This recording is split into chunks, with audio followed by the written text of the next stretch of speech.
Tu as sûrement déjà entendu parler du MSCI World comme de l'indice idéal pour investir à l'échelle mondiale. Mais sais-tu qu'il existe d'autres indices encore plus vastes qui couvrent un plus grand nombre d'actions à travers le monde entier? Aujourd'hui, on va aller au-delà du MSCI World et explorer d'autres indices comme le MSCI ACWI et le MSCI ACWI IMI qui incluent non seulement les pays développés, mais aussi les pays émergents et les petites capitalisations.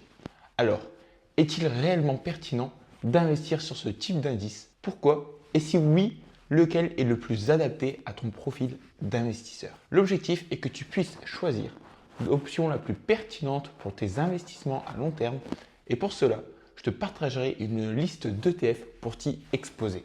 Et d'ailleurs, si la bourse et l'éducation financière sont des sujets que tu souhaites approfondir, abonne-toi pour ne pas manquer les prochaines vidéos. Si toi, aujourd'hui, tu cherches à investir dans des actions de manière simple, sans te perdre dans des allocations complexes, investir dans un ETF répliquant le MSCI World peut être une excellente option.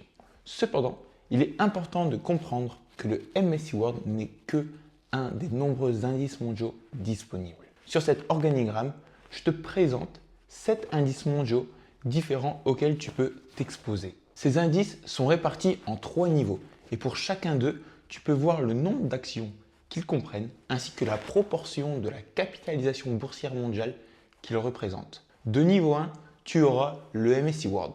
C'est l'indice boursier le plus connu représentant environ 1500 entreprises des pays développés. Cet indice couvre environ 73% de la capitalisation boursière mondiale des actions.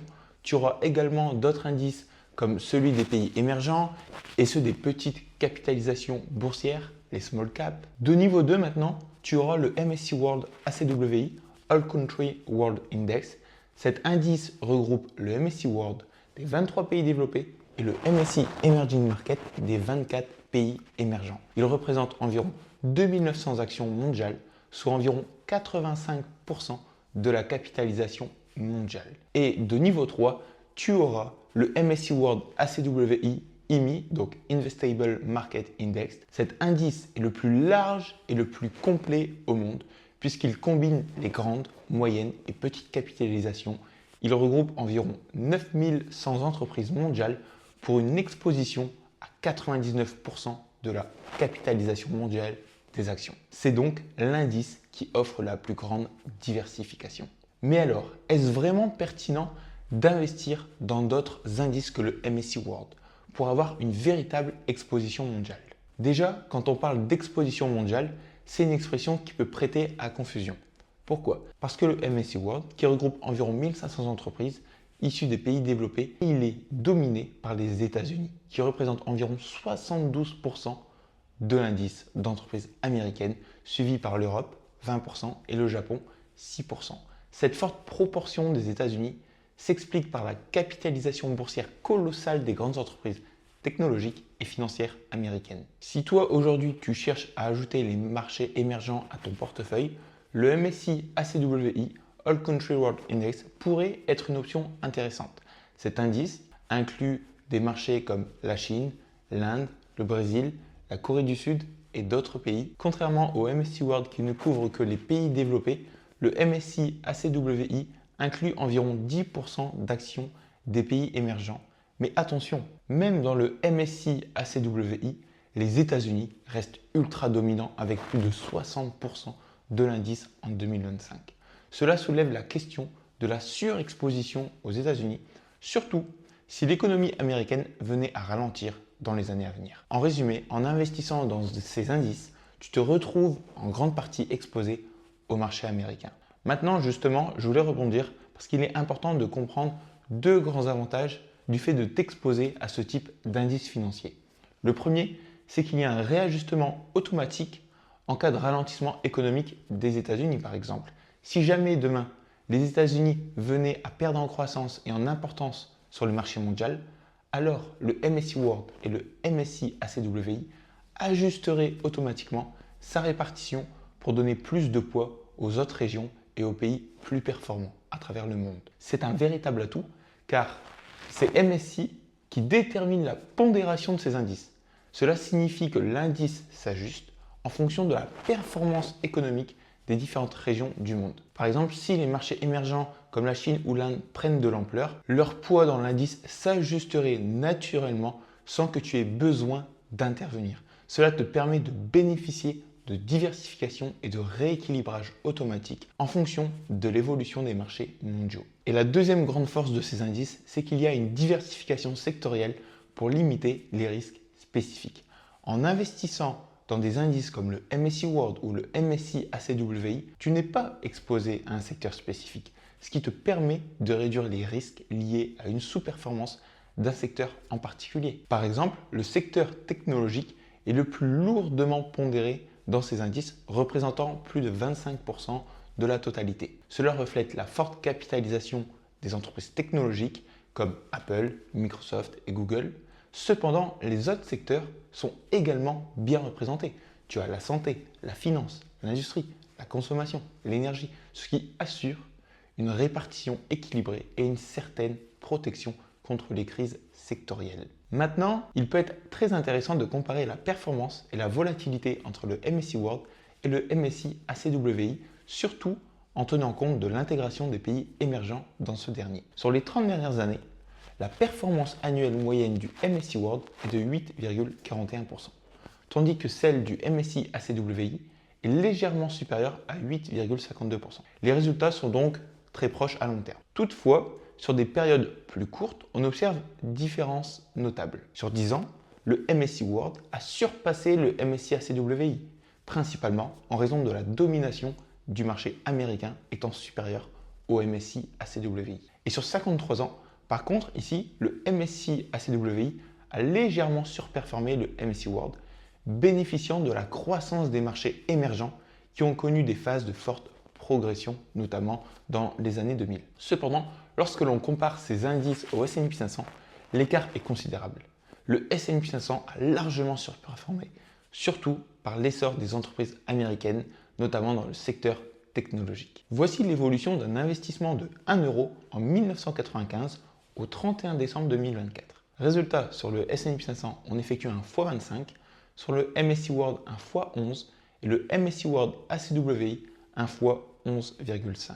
Il est clair que le S&P 500 a été bien plus performant, surtout depuis la fin de la crise des subprimes en 2009.